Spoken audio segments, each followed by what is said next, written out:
Looking for music that lifts your spirit and fills your heart? Experience the powerful sound of the Tabernacle Choir at Temple Square.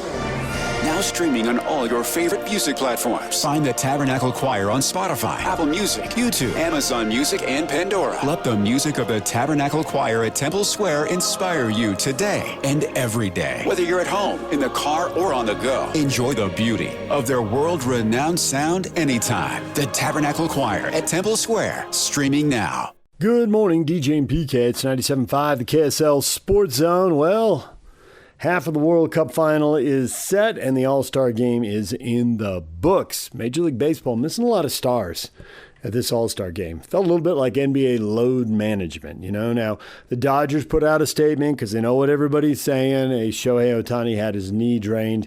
People want to see Shohei. People want to see Aaron Judge, and he's out long-term. That's a little different deal. There are a lot of big-time pitchers who could have been at the All-Star game and aren't. Could have been pitching in it, but they're not. And on the one hand, emotionally, you know, they're missed. But in terms of competition, they weren't missed. The pitchers who were there were dominant. The National League gets shut out on 3 hits. The American League, they got 3 runs in that first inning and then 1 solo homer the rest of the way. It was a pretty good night for pitchers. Most of them just came in and were lights out. There was a lot of 3 up and 3 down, occasionally an isolated base runner. But it's kind of a snoozer. I love the way they had the pitchers, you know, mic'd up, and, you know, I get to hear Dylan Cease there in the first inning calling all his pitches. That was awesome, and they kept it running through the game. Managers talking, the whole bit.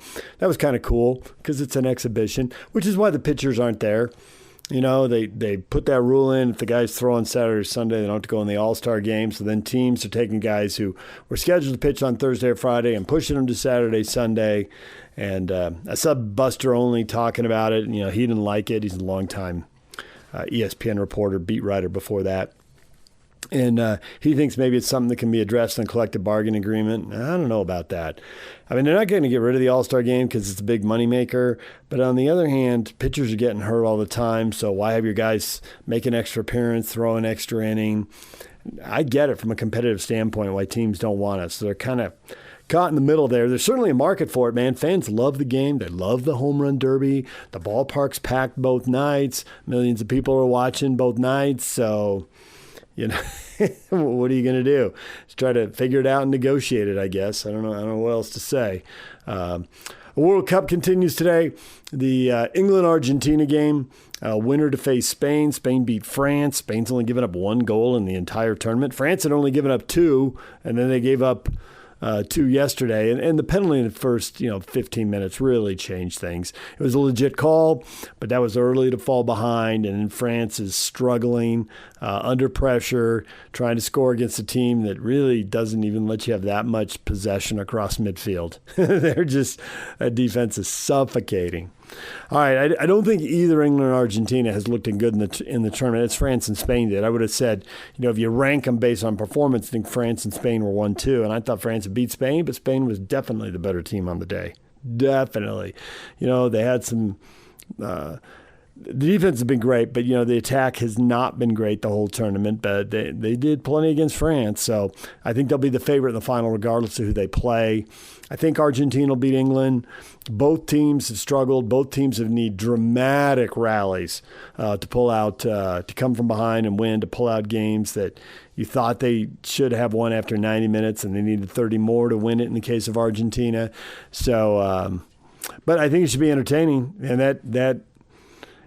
that England-Mexico game was just outstanding. And Argentina's played outstanding games as well. So we'll see how it goes today. We'll take a break. When we come back, we're going to pivot. Jim Williams, longtime TV director, producer, executive, very bullish on the future of sports and Major League Baseball, specifically in Salt Lake City. Also bullish on Utah and BYU going forward and their value to TV networks. We'll talk with Jim Williams next. Stay with us. DJ and PK, it's 97.5 KSL Sports Zone. We're joined by Jim Williams, longtime sports media producer, director, and executive. Jim, good morning. Good morning, boys. How you doing? We are doing well this morning. Jim, you had you were on social media yesterday, and you were talking about keep an eye out. Here's the post on Twitter, on X. Keep an eye out when MLB expands. Salt Lake City is quietly becoming one of the hottest sports towns in America.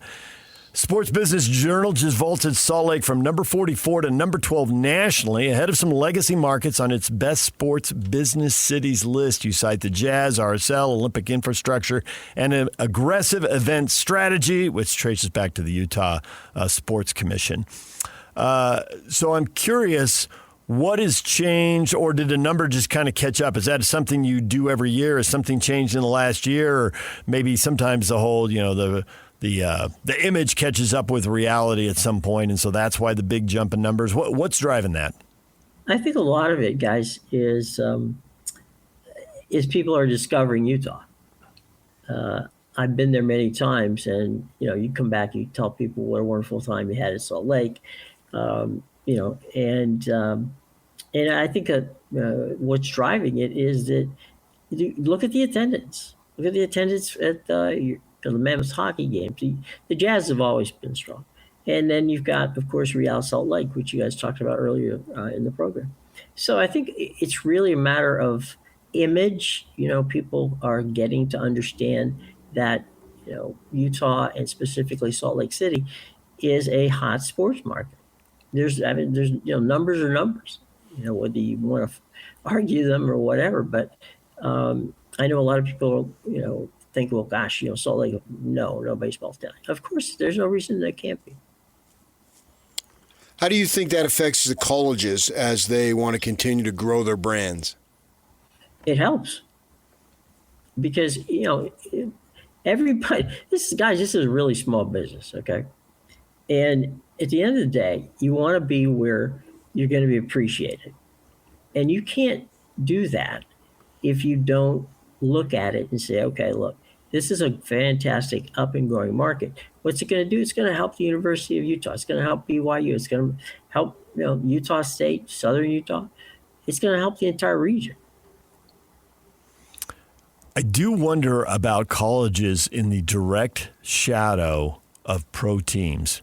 Partly because I grew up in San Diego, and I saw what it did to San Diego State. I was literally home for the 98 World Series. The Padres are playing the Yankees, and that's the days when you have these huge special newspaper sections because they could make a ton of money.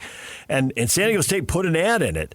And they're like, come see the game next week. And I'm like, well, you're trying. You're doing the right thing. But the game they had to promote was, I think it was UTEP. And it's like, wow, the Yankees are here for the World Series. I'm pretty into it. Even I'm like, that's not much. But what are they supposed to do? That's who they were playing.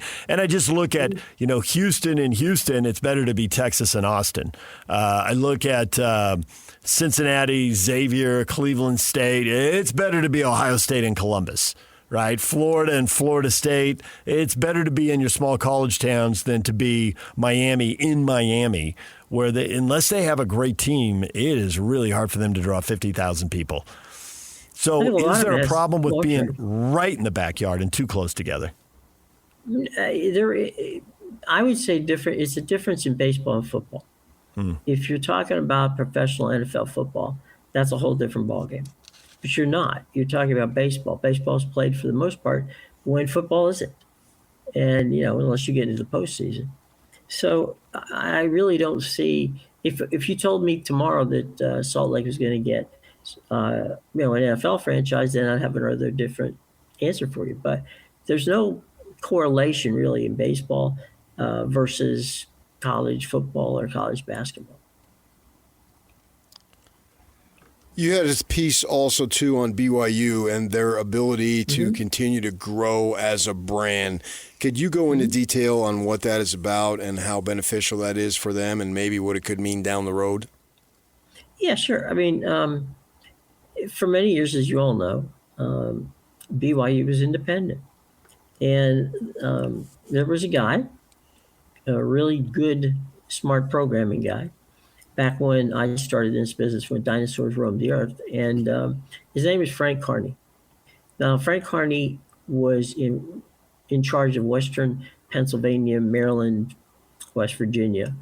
And he used to like to get, back in those days, you could get tape delay football games because you couldn't do it. You could only have 2 games live and then a regional game. So he decided, you know what, I'm going to program football all day long, even if some of it is, is tape delayed. But then there was BYU having their own TV network, and it was a Pac-12 late after dark, before the Pac-12 after dark actually exists.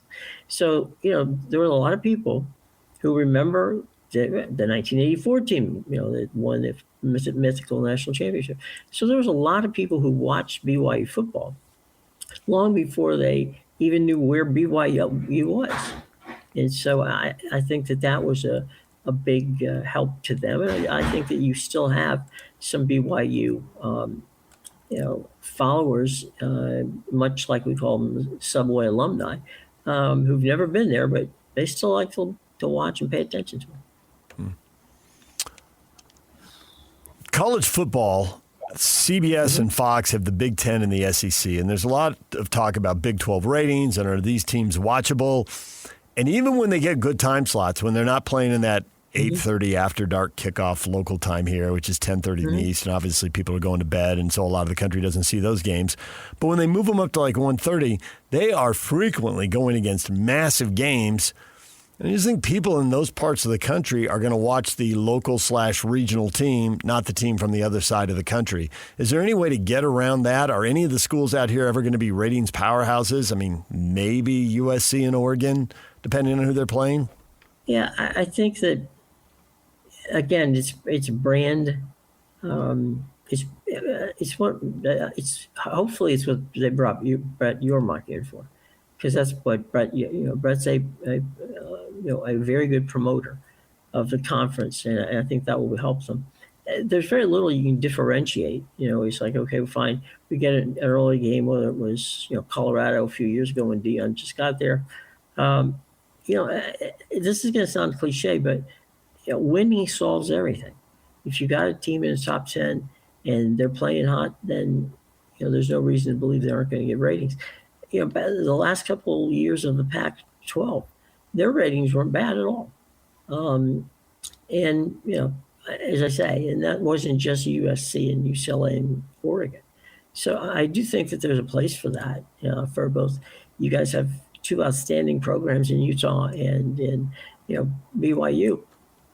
So I think that at the end of the day, we're going to see a lot more of that. But look, guys, we're changing. The whole thing is changing, and that is, it's all going to direct to consumer. For now, you talked about earlier about wanting to watch the home run derby last night and going to Netflix. It's not going to get simpler.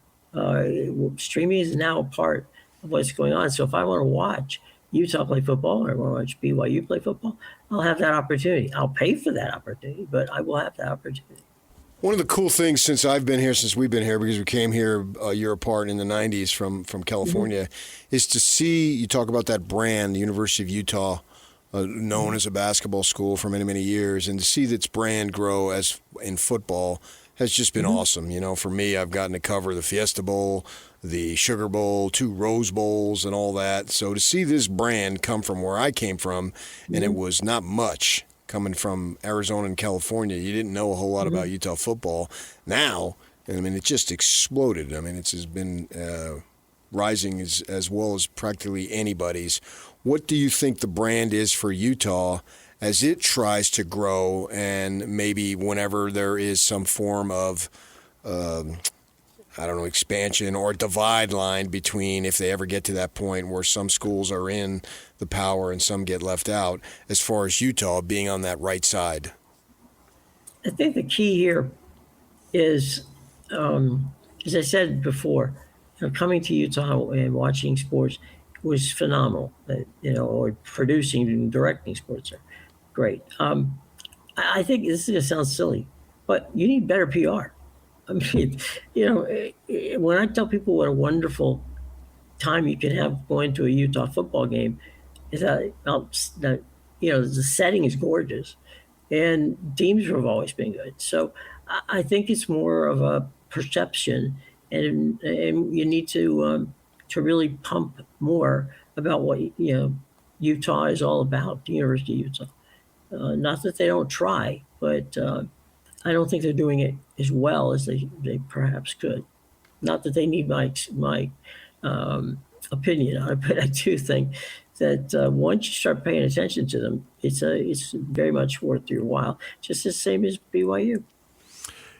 Jim Williams joining us, longtime sports media producer, director, and executive. One thing I have heard from people who are way deeper into this than me and know a lot more about it than me is that basketball and hockey here, there isn't that big a risk because they get so much money from their national TV deals. Baseball does not. And so if we get baseball, the local broadcast revenue becomes way more important because it's such a big percentage of the total operation. Mm-hmm.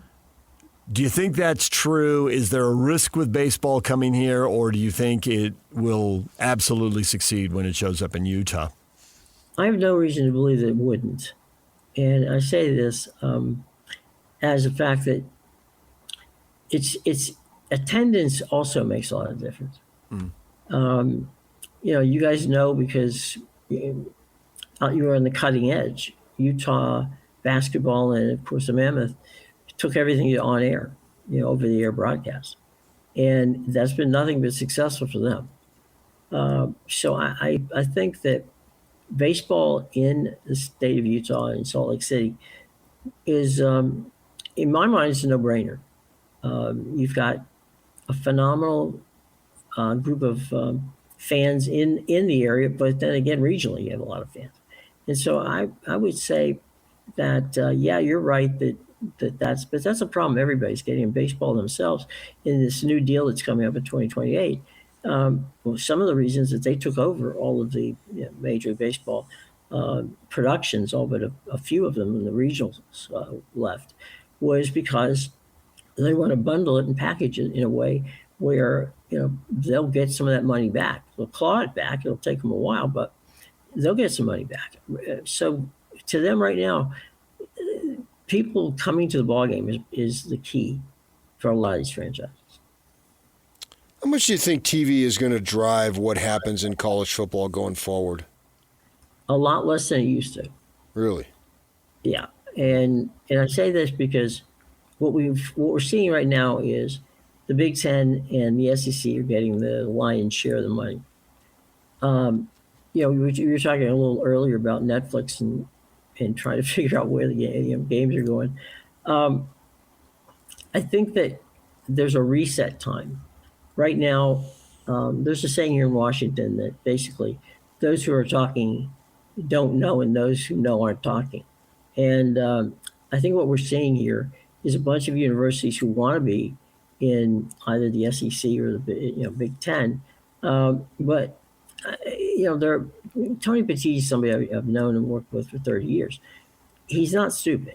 He's very calculated in what he wants to do. And so I would say that right now, as of today, the Big Ten and the SEC have ideas and they're running a number of different scenarios. But at the end of the day, I think that we're going to find that college football and college sports will still have a strong place, but we're going to see a lot more streaming of it than we probably ever have, and certainly in the 2030 plus cycle. The Big Ten looks like it's on the verge, to me, looks like it's on the verge of taking everything over. They've got more money. The SEC doesn't seem to be interested in expanding nationally. They'll add states like Texas and Oklahoma, but they want to stay contiguous is the word they always use, right? Use a state right next door to one they're already in. Sure. They're in Arkansas and Louisiana. They'll go to Oklahoma and Texas. They won't go any further.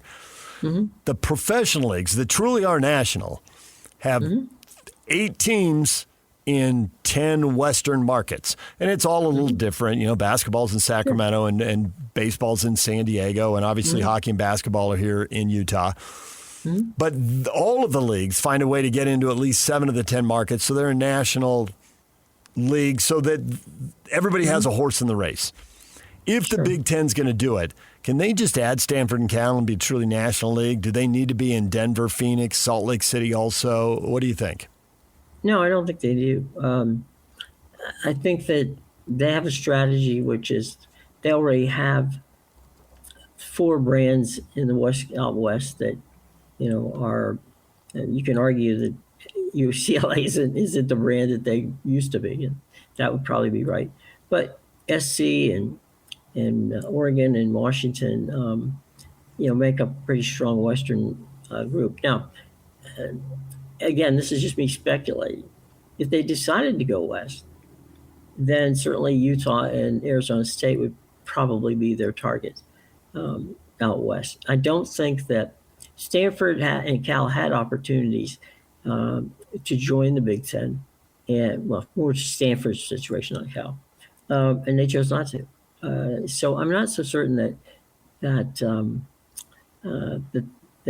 I wouldn't put my house on it for betting that Utah and Arizona State are going to get the invites if they do expand. But a long shot's better than no shot, right? Yeah. Well, why'd you select those two? Because two reasons. One, the programs are successful. Two, and you were talking about Kenny Dillingham earlier. Yeah. And Arizona State probably has more. If Arizona State was in the Big Ten, when people would go to the games and Penn State would be out there, Michigan's out there, Ohio State's out there, I'm not sure that there would be more fans in that beautiful stadium down there by the mountain than would be there rooting for the home team. So I think that has to do with it. I think the mountain time zone is always an important thing for the conferences to have. So you have all four time zones. So I think all of that plays into it. And I think that do I know where they're going to expand? No, I have no idea. But if they are going to go west, to me, Utah makes a lot of sense, and so does Arizona State. Yeah. So many Big Ten alumni in Southern California and in Arizona. They are everywhere. So I totally get that. I'm curious if you believe that these sports leagues can go overseas. Both the NFL and the NBA, they're looking at doing it differently, but they're both going there. With streaming, are they just looking ahead thinking, hey, we're moving beyond the U.S. TV networks and cobbling together networks overseas to go to an Apple or an Amazon or a Netflix and to be in Europe and in North America? Does that make a ton of sense? Are they really ahead of the curve here? I think with the global brands you just brought up, Apple and Prime specifically, they're not afraid to push the boundaries. And I think that the NFL deal, which by the way is coming up soon, we shall keep an eye out for that. The NFL deal probably is going to add at least 6 to 8 games that are going to be played in Europe. They're finding some traction. But I don't know that it's ever going to be successful in Europe, right? It's like, to me, I liken it to an NFL bowl game. You get to go overseas and hang out and have a good time for a week, and then fly back here and play football. So one of these streamers are going to get that 9:30 slot. Then you've got the 1 o'clock, the 4:30. I'm talking Eastern Coast time, so 1 o'clock, the 4:30, and then of course the nighttime game and Sunday night, and then Monday Night Football. So there's only so many, and Thursday, I forgot that. There's only so many time slots you can fill. But at the end of the day, I do believe what we're seeing is consolidation, guys. I mean, look, we don't know yet whether the merger between CBS and Sky, Skydance is going to come off. But if they do, then everything that's TNT right now goes to CBS, and CBS will take control of it. Just because they consolidate doesn't mean they have more budget. And there's only a certain amount of money that can be spent on TV sports. And right now, I'm looking at what's going to happen with the NFL. They want to be upwards of $150 to $200 billion. To get there, some of these networks are going to have to shed content because you just can't pay all that money for and not have it, mess up the bottom line in another way. So there's a ripple effect here. But college football and college sports will always have a place. I do believe one of the reasons Apple was heavily involved in wanting to get to Pac-12 was because so many of the players in the Olympic sports are actually from overseas. And so it has some sellability. The NBA, for sure. I mean, you can't go anywhere in Europe and not see a Steph Curry jersey, a LeBron James jersey. It's what David Stern did, with that process was a genius in that regard. Jim, we'll leave it right there. We appreciate the time, and I know there are a lot of baseball fans in Utah who hope you are right about expansion, that it's not only going to happen, that they will flourish. Well, if I can, I'll get out there and see you guys, and we'll go to a ball game. Maybe. All right. Look forward to it. Hopefully in the near future. All right. Thank you, Jim. We appreciate it.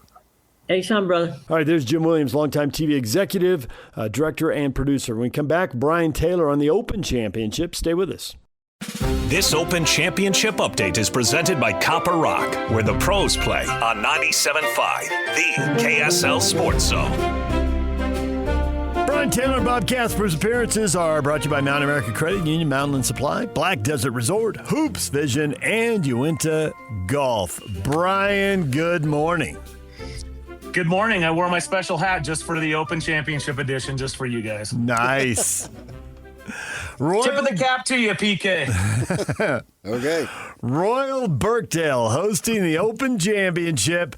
So I immediately think fog, wind, sideways rain, and then I click on the forecast, high 60s to low 70s.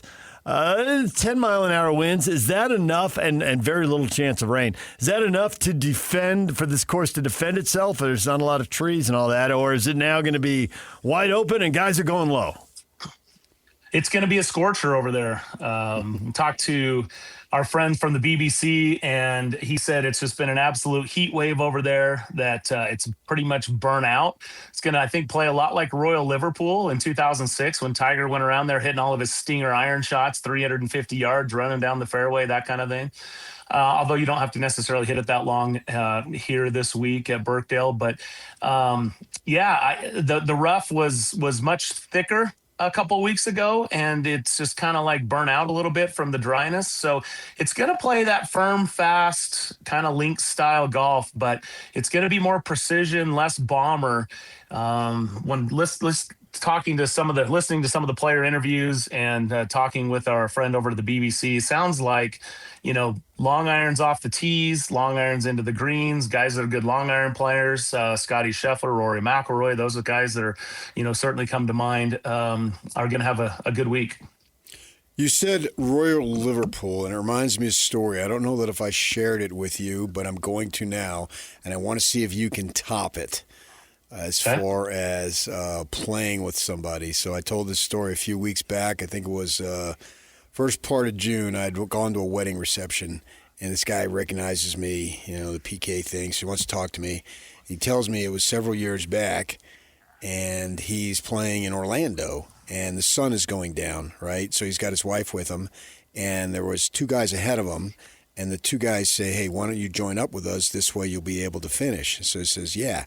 So they meet up by 14 or 15, whatever it is, and they introduce each other, right? And one guy who invited this couple to play that live here in Utah that I saw at the wedding reception, they introduced themselves, and the wedding reception guy says to the other guy, where are you from? And the guy says, I'm from Liverpool. And he introduces himself and says, what's your name? He says, I'm Paul from Liverpool. Is that his radio name? No, that is his real name, and his last name, you may have heard of it. It's Paul from Liverpool, England, obviously. And his last name, true story here, according to this guy, which I have no reason why he would lie to me, that his last name was and is McCartney. So he played the last few holes in Orlando with a guy named Paul McCartney from Liverpool, England. And yes, it was that Paul. Really? Yes. According to this guy, told me this story, and his wife was there, and his wife was this sweet, young-looking gal, innocent, the kind that, we know the state of Utah produces, if you get my drift. And I was floored. I said, I'll never be able to top that story, ever, for the rest of my life. Jay Drew told me a story. He said, "Oh, that really beats my story." I think he was at with U.S. Open, was at Pebble or something. You would know this better than I would.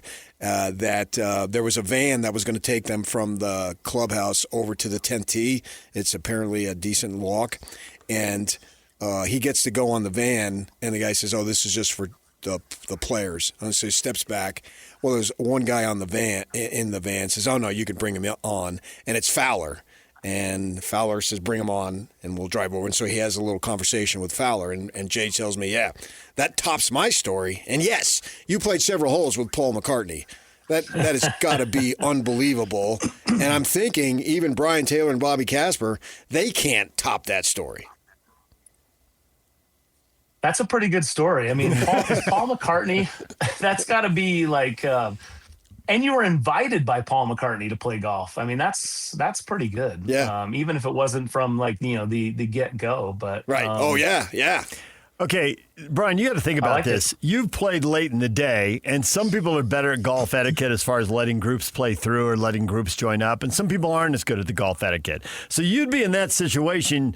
You'd be thinking in a tourist town like Orlando, I wonder if these people golf a lot, if they know, are we going to finish our round? That's your primary consideration. And then the group waves you up, and you're like, whoa. And when you walk up, as you walk up, you suddenly realize that you're walking up to join a Beatle. I mean, there's a... Come on. that's pretty good. I don't know if I could top that one. I've had a what lot of would really it cool like golf if experience, but you'd have to get waved up by Tiger Woods to join Tiger and Charlie. I mean, come on, who could wave you up that has that kind of worldwide fame? yeah, the wave up, that's pretty good. As far as wave up stories go, I think that one might top the list. I mean, Paul McCartney, I don't even know, like in my generation, is there anybody that would even that could even stand up to Paul McCartney? Everyone I want to throw out there as that big a star is now dead. Like, who's a 60-year-old, the 80s? I mean, Jagger would wave you up, I guess. I think it would have to be Jesus. I mean, if you got waved up by Brad Pitt, that would be great, but I don't think it tops McCartney. No. And Pitt's a pretty big star. I should have a good story to come back to this one, but you got me on that. I figured. I mean, I told the guy. The only story. The only one that comes to mind is I got invited. I was at Pebble Beach covering the AT&T one year, and we got invited to go play Tahama Country Club, whatever. It's just Clint Eastwood's place that's up on the hill. Mm-hmm. And as we played like the third or fourth hole, the guy that we're playing with, who's a member, says, "We're just going to wait right here. Clint's coming through." And so which is the rule. If Clint comes, you just let him play through. And so we sat there. I'm like, well, this is very exciting. So we sat there, and Clint drove through, and he thanked us for letting him go. And he went up in his tee shot, and away he went. So that was probably, I don't know, maybe the only celebrity kind of similar type thing. That's a really good one, Brian. And yet it doesn't match McCartney. And it's really good. No. It tops Fowler. No. Take Clint Eastwood over Fowler. And Fowler's a great story. My neighbor, who is a golf pro, that's a fact. He's since moved, but he still is a golf pro. And he's what's the one that has the 3 nines out on the west side?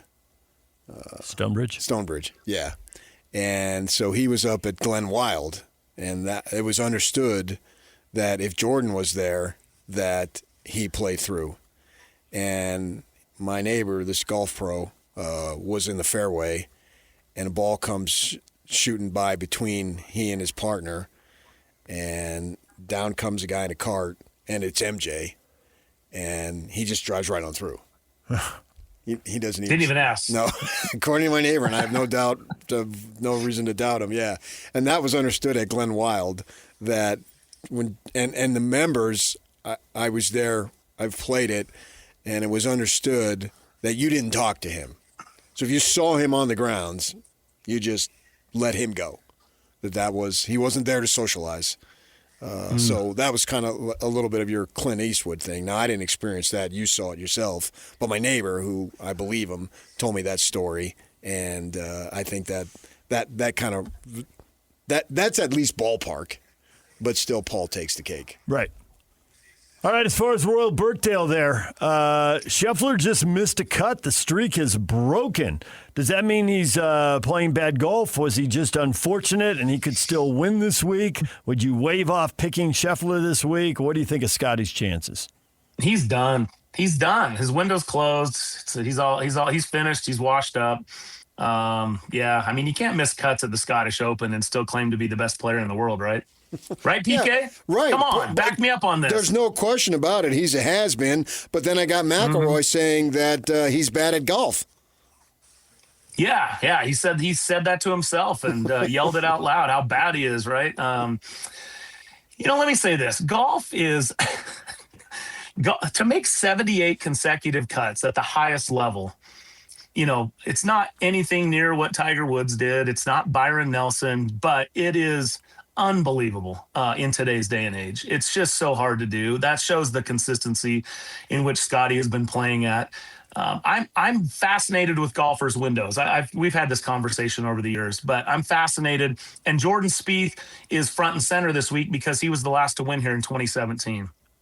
And so you start looking at where he has gone, and then you look at what Scheffler's been doing and all of the windows that have sort of been there in the meantime. I mean, look at what Rory did, and then his window opened up again. And then you look at Brooks Koepka and Bryson, and, there's all these players that look unbeatable for a period of time. And it's how long will that window stay open? And it always harkens back to the incredible run that Tiger Woods had.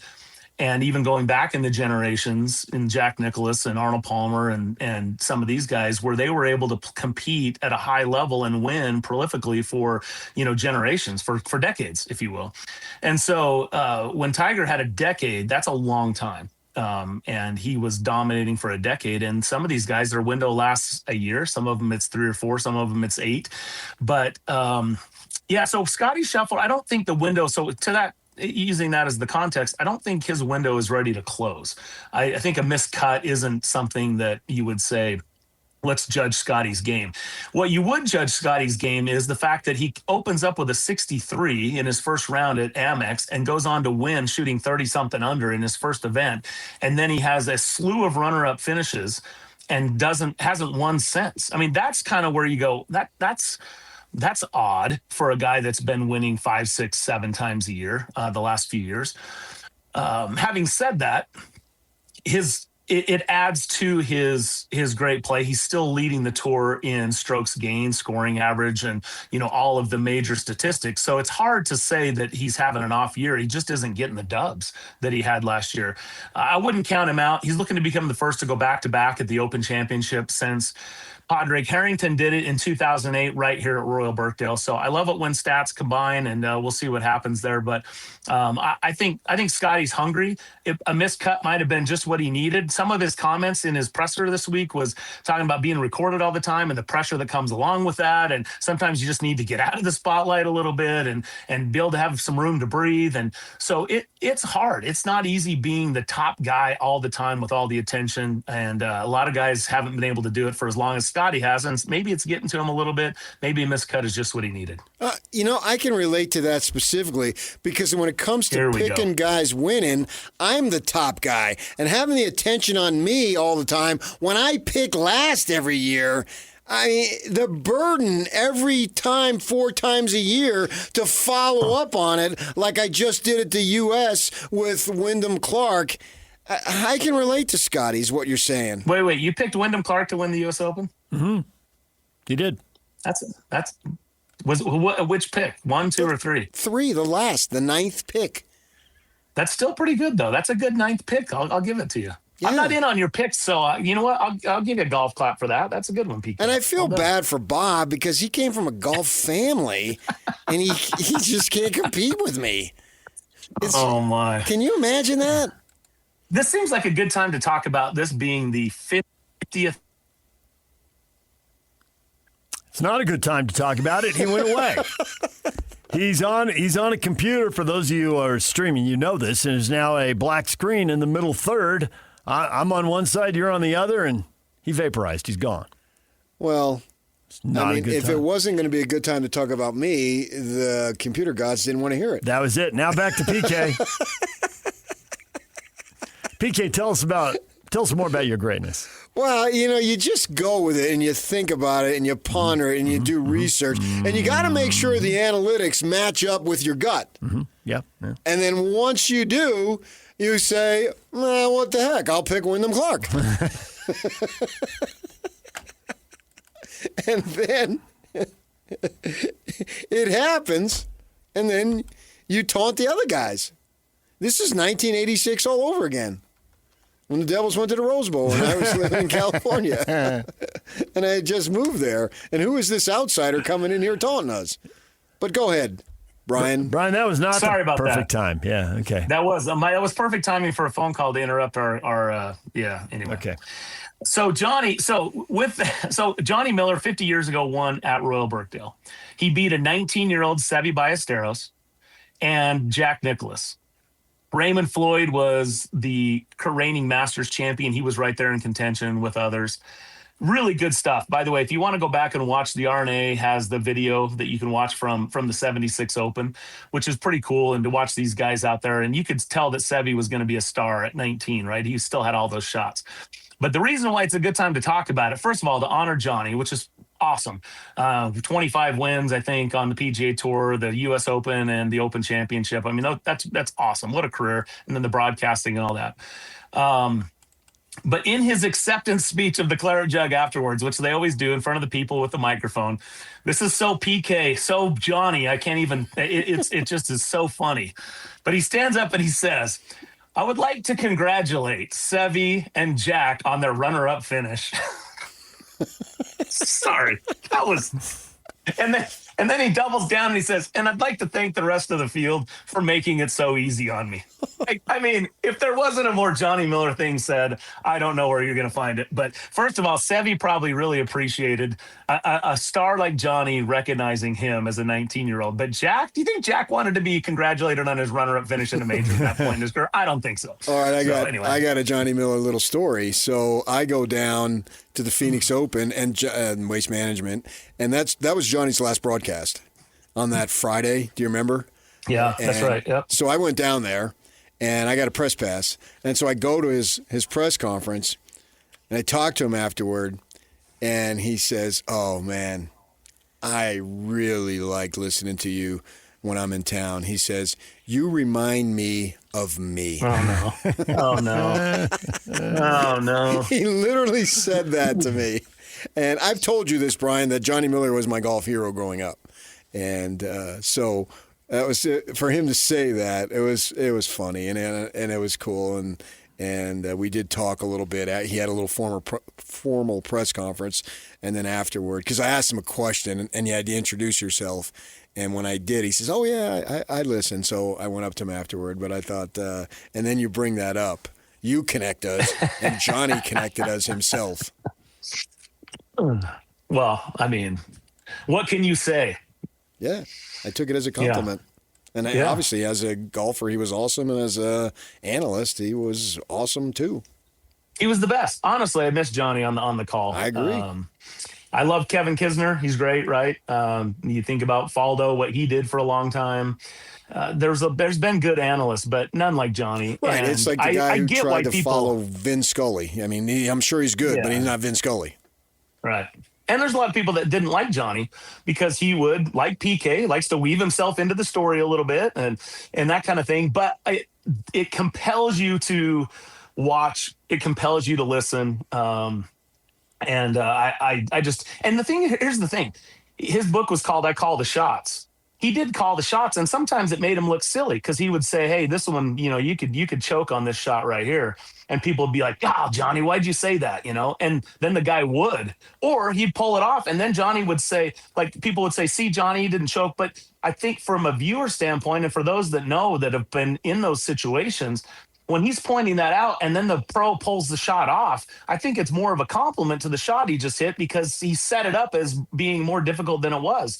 And so, or he set up the scene of what could actually be going on inside. And when someone's able to overcome that and execute the shots under pressure, look, Johnny dealt with pressure as much as anybody. In fact, it kind of ended his career. The putter just wouldn't cooperate at the end of his career, and he just couldn't make the putts, couldn't make the pressure putts, and that happens. It happens to everybody, and so he understands pressure and choking and all that kind of stuff, and he would point that out, and it's a real thing. Yeah, for the everyman, for those of us like me that play country club golf and don't compete on a regular basis, and all of a sudden you go out for one weekend, and like we did at our senior club champ last weekend, and you start feeling it, and you get nervous, and you make a bogey, and you can't stop it, and you make 2 double bogeys to follow, and you go, holy cow, what the heck just happened here? Like literally, what happened? How come my hands feel all weird? How come my mind's racing? How come I can't even, I went from hitting it great to not even knowing how to play this game. It's a different deal altogether. And so for those that play regular tournament golf, they feel it, they love it, they thrive on it. And one of the coolest things is that when you start to feel those feels and you can actually execute and perform in the middle of it, that's a really cool feeling. And these guys do it at a completely different level than what we do for those of us that are listening right now and talking right now. So Johnny was great. I loved his calls. I didn't get a chance to watch him play golf. I was too young at the time, but it was cool to go back. I highly recommend go to the Open Championship, go to the RNA, or just go to YouTube and search 1976 Open.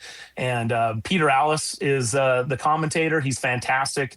Just one of the all-time greats, and it's a cool watch. You talk about playing the game at different levels. There are many of us who are petrified if we have to tee off in front of 10 people.